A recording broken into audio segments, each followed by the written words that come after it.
Selamat siang, Anda menyaksikan Insiders bersama saya Lucia Saharwi. Akhirnya setelah melalui sejumlah proses, Bank Bukopin memiliki pemegang saham pengendali baru.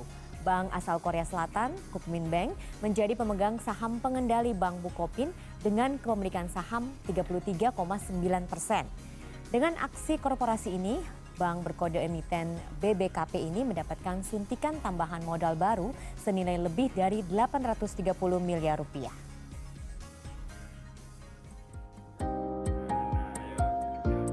Bank Bukopin kini punya pemegang saham pengendali baru. Lewat aksi korporasi, bank terbesar asal Korea Selatan KB Kookmin Bank resmi menjadi pemegang saham pengendali Bank Bukopin melalui proses penawaran umum terbatas atau PUT kelima dengan skema hak memesan efek terlebih dahulu atau HMETD. Dalam PUT kelima, Kookmin Bank menyerap 2,97 miliar lembar saham baru Bank Bukopin melalui HMETD. Sementara Bosowa Corporindo menyerap sekitar 1,09 miliar lembar saham. Sebelumnya pada RUPS luar biasa yang digelar pada 24 Oktober 2019, bank berkode emiten BBKP ini menerbitkan saham baru sekitar lebih dari 4,6 miliar saham baru kelas B. Tak hanya itu, dalam PUT kelima ini partisipasi pemegang saham retail atau masyarakat cukup besar dengan terjadinya kelebihan normal pemesanan atau oversubscribe hingga 2 kali lipat. Dengan demikian, komposisi pemegang saham di Bank Bukopin adalah Kookmin Bank yang menjadi pemegang saham pengendali sebesar 33,9%, disusul Bosowa Corporindo dengan kepemilikan 23,4%, pemerintah 6,37%, dan pemegang saham publik dengan kepemilikan di bawah 5% mencapai 36,33%. Lewat aksi korporasi ini, bank yang berdiri sejak 1970 ini mendapatkan tambahan modal baru senilai 838 miliar rupiah. Nantinya Bank Bukopin meminta persetujuan kepada pemegang saham melalui RUPS luar biasa yang rencananya akan dilaksanakan pada 25 Agustus 2020 mendatang.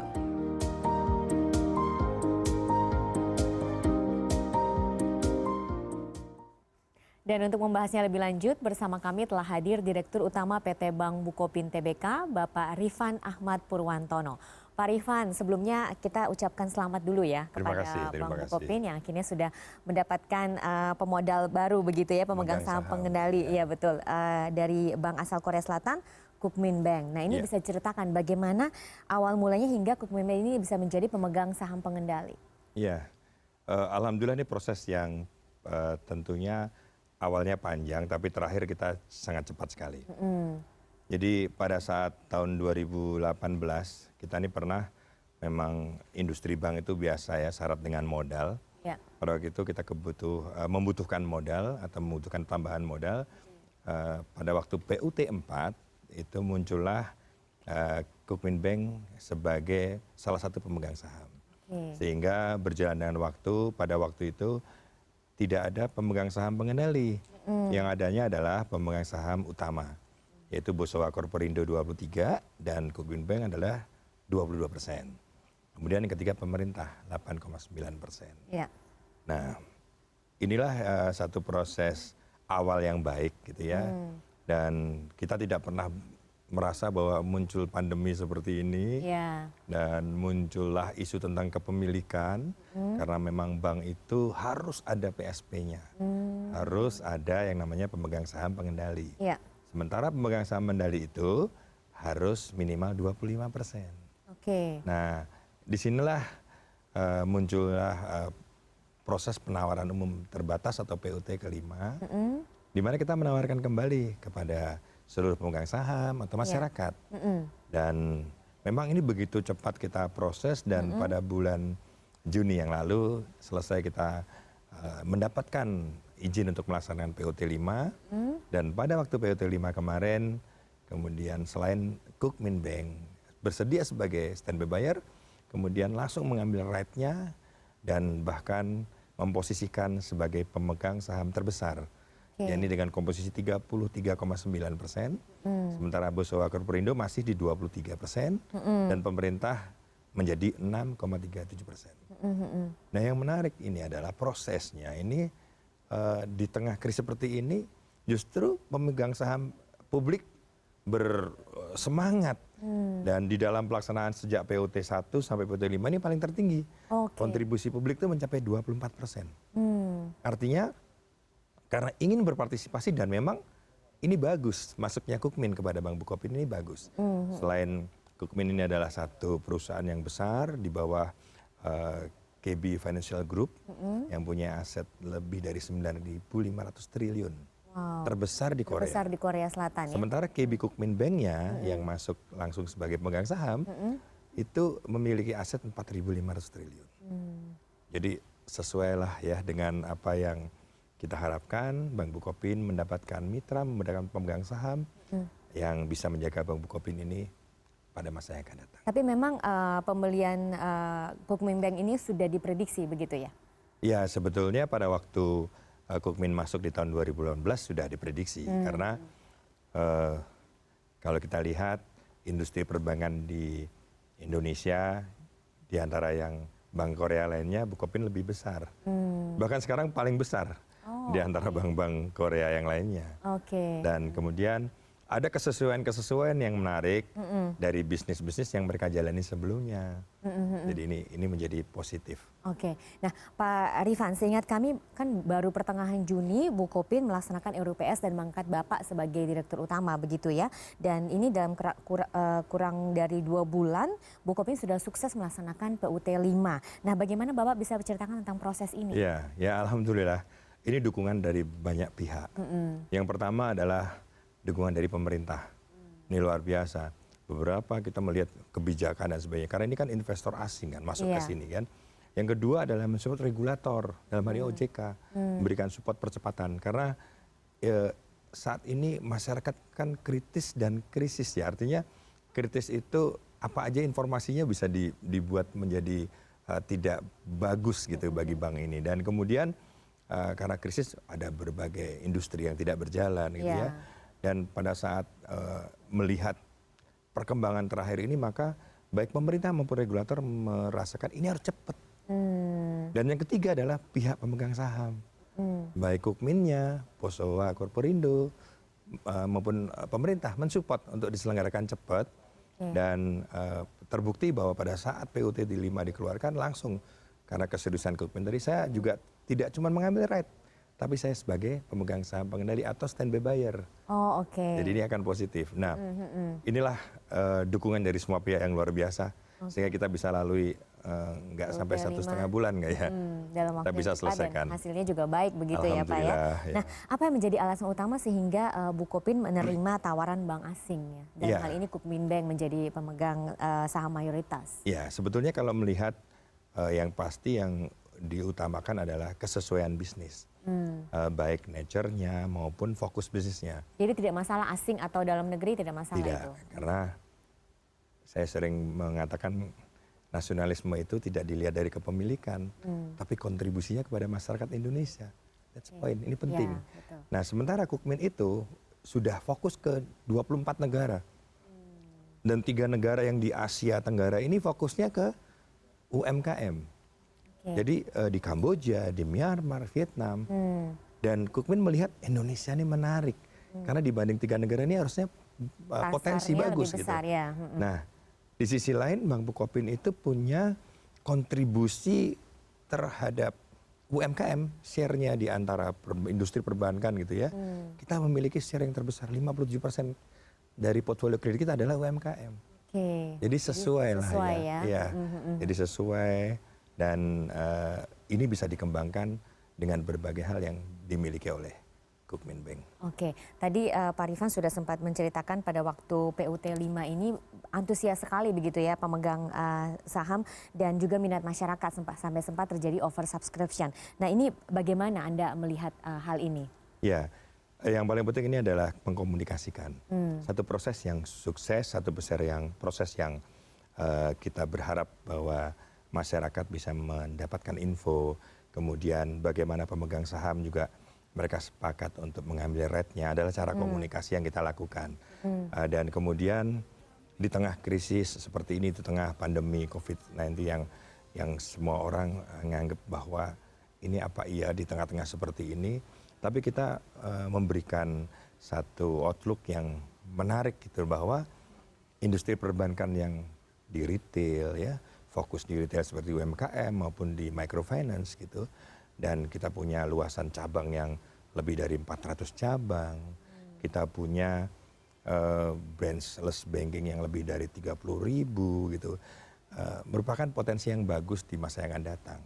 Dikembangkan lagi dengan teknologi. Kita ngelihat bahwa ketika bicara pandemi sekarang ini kan semua secara teknologi. Ya. Dan itulah yang kita komunikasikan.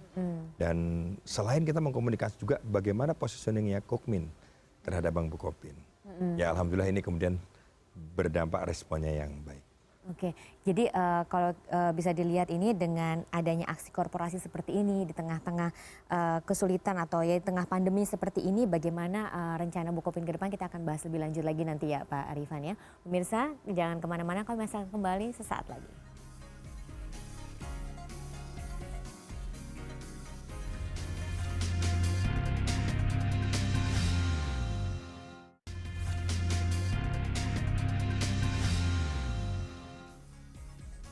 Anda masih menyaksikan Insiders dan masih bersama kami Direktur Utama Bank Bukopin, Bapak Rifan Ahmad Purwantono. Pak Rifan, kita tahu di masa pandemi ini ya hampir semua bisnis terkena dampaknya, termasuk perbankan, dan ini juga tidak hanya di Indonesia tapi juga seluruh dunia begitu Pak ya. Nah, aksi korporasi ini dilakukan di tengah-tengah situasi pandemi seperti saat ini. Nah, apa yang bisa dilihat dengan aksi korporasi ini, apakah memang bisa membantu Bukopin menghadapi kesulitan di saat pandemi? Iya. Memang ada beberapa yang menjadi ukuran penting ketika menghadapi suasana yang seperti ini ya, dengan pandemi dan sebagainya. Yaitu yang pada prinsipnya yang utama adalah permodalan. Karena bank ini sangat syarat atau sangat membutuhkan permodalan. Dan kita tahu bahwa tahun 2018 juga kita mengalami seperti itu ya, pada waktu satu kegiatan bisnis kita untuk maju atau kita mau growth pasti harus ada support berupa modal. Nah yang sama juga ketika melihat pandemi seperti ini gitu ya, kita tetap mau bisnis, kita tetap mau berkembang dengan baik. Modal adalah satu faktor yang menjadi penting dalam industri perbankan. Dan kemudian modal ini akan menciptakan kepercayaan. Kepercayaan ini akan muncul sebagai bagian dari pilihan masyarakat. Bank apa yang akan dipilih sebagai bagian atau mitra atau partner di dalam berbisnis. Saya kira patokan yang utama adalah permodalan di tengah krisis seperti ini. Oke, nah salah satu yang menjadi fokus atau memang menjadi fokus bisnis dari Bukopin tadi kan Bapak sudah mengatakan bahwa di UMKM ya sebagian besarnya begitu ya. Nah di masa pandemi seperti ini bagaimana hubungan dengan kreditor dan kemudian juga apakah banyak kredit-kredit yang direstrukturisasi begitu? Iya, ya pasti kita ngelihat bahwa ini adalah kebijakan panjang ya, bahwa dari Undang-Undang Nomor 2 muncullah POJK 11 gitu. Dimana kita harus melihat, kita mesti mereview gitu ya, atau harus melihat apakah pelaku-pelaku bisnis UMKM ini mengalami kesulitan ketika pandemi seperti ini. Dan itu kita laksanakan sejak Maret yang lalu, April dan sebagainya. Memang ada beberapa pasti, nggak mungkin dihindari adalah bahkan kalau kita bilang sih hampir 30%-nya berimpact terhadap kondisi pandemi seperti ini. Tapi sekali lagi ini kan satu proses yang tidak pernah kita perkirakan. Tetapi kemudian kita mesti melihat ini suasana atau cara yang bagus adalah ketika Bapak Presiden menyatakan kita masih siap dengan new normal. Bayangkan kalau kita tidak berani melakukan new normal, apa yang terjadi hari ini? Semua berhenti aktivitas. Dan ketika new normal, beberapa bisnis kayak perdagangan mulai, transportasi sudah mulai jalan. Dampaknya juga yang lain bagus. Sehingga restruktur tadi bukan merupakan satu masalah. Justru sekarang kita mereview lagi restruktur itu dengan segmen apa yang masih jalan. Ya kalau di dalam perbankan mesti dilaksanakan lagi bagaimana tentang kesehatan bank dibutuhkan untuk melihat apa yang dilaksanakan oleh nasabah atau apa yang menjadi kewajiban nasabah itu dilakukan. Nah kalau kita sudah mereview segmen yang apakah segmen itu kemudian 100% total nggak berjalan. Atau kemudian muncul segmen yang 50% berjalan. Atau segmen yang 80% berjalan. Nah kita masih akan review. Jadi restruktur juga dilaksanakan, tetapi kita ngelihat bagaimana kapasitas, repayment kapasitas atau kemampuan bayar dari nasabah itu dilihat sehingga tidak semua masuk dalam kriteria restruktur. Nah inilah yang kemudian kita meyakini bahwa tidak semua bisnis UKM bermasalah. Ya, jadi kita bisa melihat mana yang masih bisa berjalan dan mana yang harus kita perhatikan untuk dibantu. Dengan demikian, secara average ya, dengan berlakunya new normal ini, industri perbankan juga masih bagus. Oke, nah terkait dengan kehadiran Kukmin Bank sebagai pemegang saham pengendali ini, bagaimana Bukopin meyakinkan nasabah dengan aksi korporasi ini dan kira-kira harapan manajemen dan nasabah ini bagaimana terkait dengan Iya, kehadiran Kukmin? ya ini proses yang baik, proses yang sudah kita lewati dengan cepat. Gitu. Harapannya adalah untuk mendapatkan kepercayaan masyarakat. Dan kemudian ketika Kukmin memastikan sebagai pemegang saham terbesar, bahkan ini adalah menuju pemegang saham pengendali. Karena ya dalam 1-2 hari ini OJK akan memutuskan. Dan saya kira sudah tidak ada isu lagi ya. Insya Allah juga dalam waktu dekat sudah dikeluarkanlah sebagai pemegang saham pengendali. Maka yang muncul kemudian adalah transfer teknologi, transfer knowledge gitu ya. Sehingga nasabah tahu bahwa ketika Kukmin masuk ke Bank Bukopin, ada banyak hal yang menunjang bisnis bank. Apakah dari teknologi akuisisinya, teknologi operasionalnya gitu, atau terkait dengan banyak hal yang sifatnya kita melihat supply chain dari semua unit bisnis, menggunakan pola yang mereka terapkan sebagai bagian dari global transformasi atau international banking practice. Nah ini pun bagus. Jadi bagi kami juga karyawan Bank Bukopin juga belajar international banking practice yang bisa dilakukan gitu ya dan diterapkan dengan cepat sehingga kepercayaan masyarakat muncul terhadap pelayanan masyarakat juga muncul dengan baik. Nah ini akan menjadi referral, akan menjadi bagus dan kita akan tumbuh dengan baik. Terkait dengan transfer teknologi ya Pak ya, ini butuh waktu berapa lama kira-kira Pak? Ya, ini kan sebenarnya prosesnya bukan baru ini gitu ya. Ketika 2018 masuk, mereka sudah menempatkan yang namanya Direktur Risk Management. Selalu awalnya begitu, due diligence-nya kita lakukan. Risk Management melihat, operasional risk-nya juga dilihat, bisnisnya, prosesnya dilihat gitu ya. Nah, kemudian baru penerapan teknologinya. Nah, penerapan teknologinya ini kita lihat mana kesesuaian yang paling cepat gitu. Contoh begini, orang biasanya kalau bicara teknologi hanya berbicara e-channel-nya saja. Kemudian aplikasi payment-nya saja. Apakah mobile, apakah SMS, apakah ATM. Semua menggunakan channel. Padahal tidak seperti itu saja gitu kan.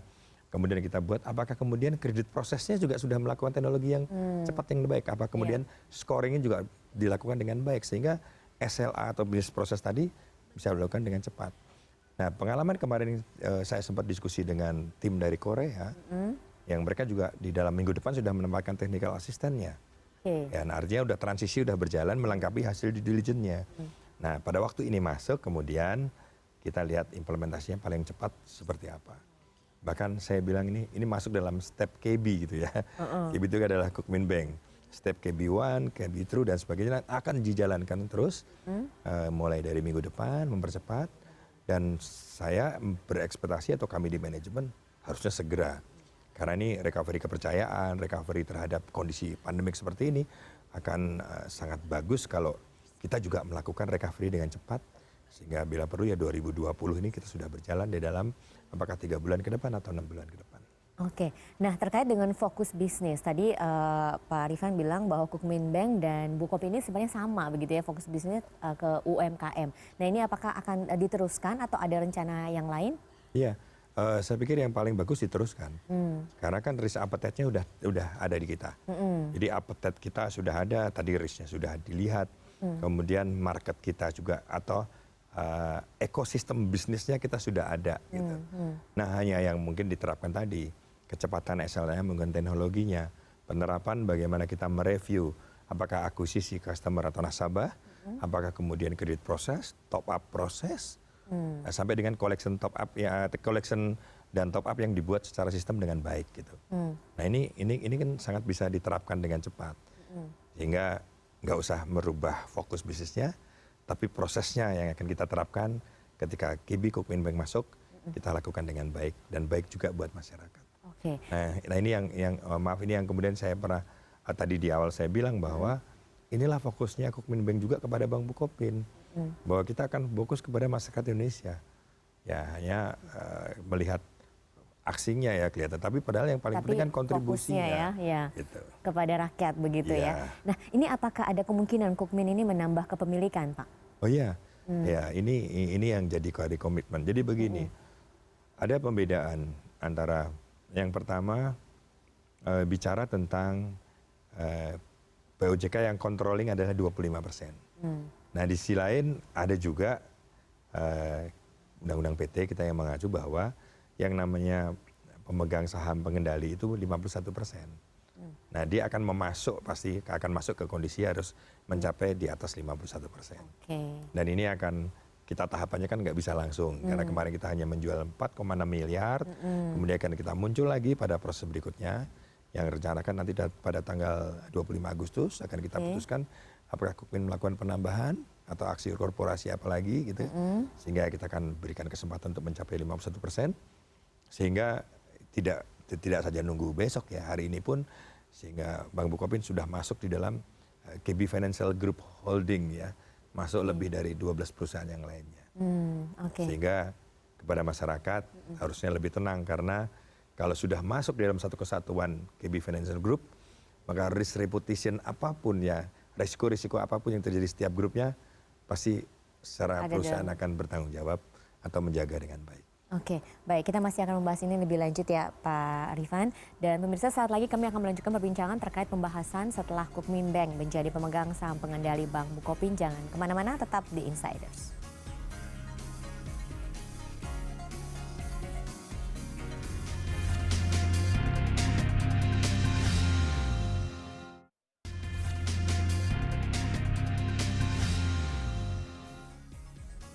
Ya, Anda masih menyaksikan Insiders dan masih bersama kami Direktur Utama Bank Bukopin, Bapak Rifan Ahmad Purwantono. Pak Rifan, bagaimana pelayanan terhadap nasabah selama di masa new normal ini, Pak? Iya, terima kasih.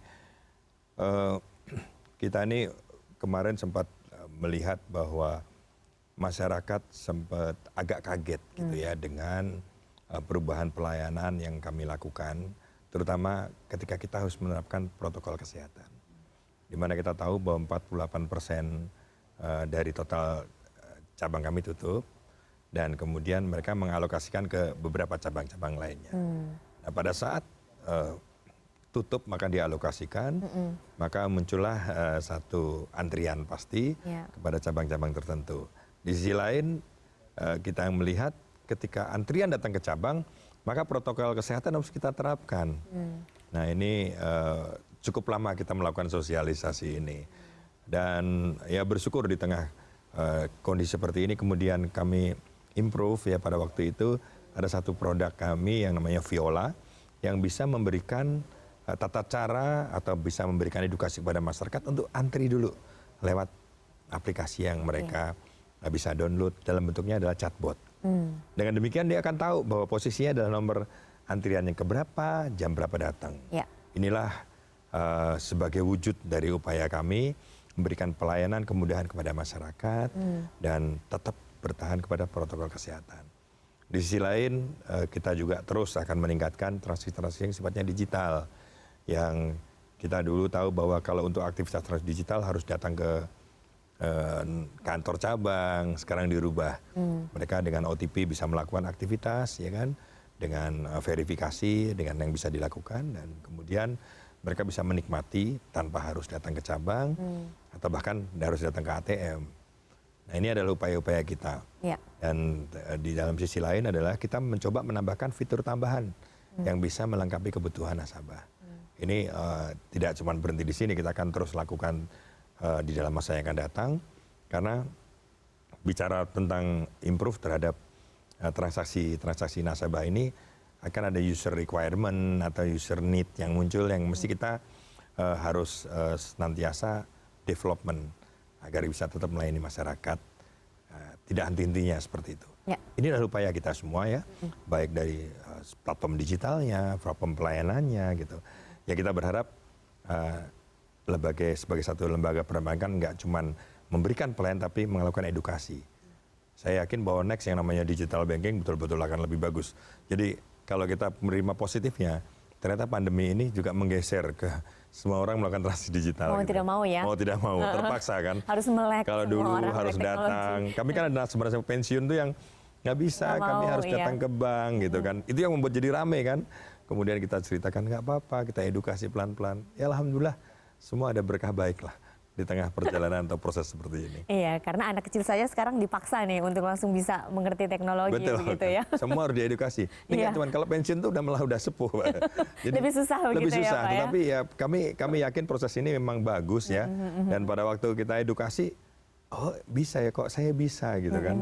Ya itulah tugasnya perbankan. Oke, Pak, terakhir ada yang ingin disampaikan kepada nasabah Bukopin terkait rencana-rencana Bukopin ke depan dan sejumlah langkah-langkah apa saja yang sedang disiapkan? Iya, kami terima kasih atas seluruh partisipasinya, baik pemegang saham, kemudian saya bilang sih seluruh stakeholders, ya pemegang saham yang sangat memahami bagaimana kondisi perbankan saat ini. Kemudian di sisi lain, nasabah yang mempercayakan masih kepada Bank Bukopin. Dan kami hanya berharap kalau ketika ini sudah membaik semua dan kita lihat proses Kukmin juga sudah memberikan kepercayaan kepada Bank Bukopin, maka kami mohon partisipasinya untuk sama-sama menjaga bank ini dan kemudian tetap memberikan kepercayaan, memberikan referensi, dan sama-sama kita meningkatkan ekonomi bangsa Indonesia ini dan Bukopin ada di dalamnya. Baik, terima kasih Pak Arifan. Kita berharap dengan kehadiran Kukmin ini memang menguatkan Bukopin begitu ya, dan juga tentunya membantu menunjang pertumbuhan ekonomi Indonesia. Begitu. Terima kasih Pak Arifan, dan pemirsa, demikian perbincangan kami bersama Direktur Bank Bukopin Bapak Rifan Ahmad Purwantono terkait langkah Bank Bukopin pasca Kukmin Bank menjadi pemegang saham pengendali. Saya Lucia Saharwi, terima kasih dan sampai jumpa.